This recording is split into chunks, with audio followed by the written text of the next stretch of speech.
दीदार कीजिए भगवान भोलानाथ। पार्वती बोली शंकर से, सुनिए भोलेनाथ जी, रहना है हर एक जन्म में मुझे तुम्हारे साथ जी। वचन दीजिए ना छोड़े कभी हमारा हाथ आगे जी। महागौरव।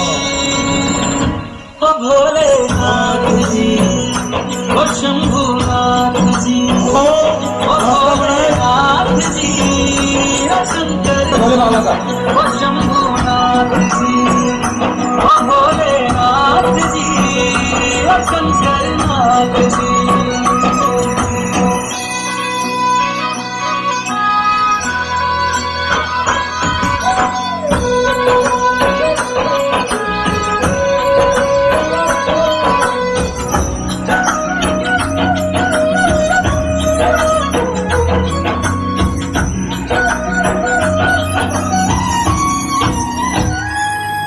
जैसे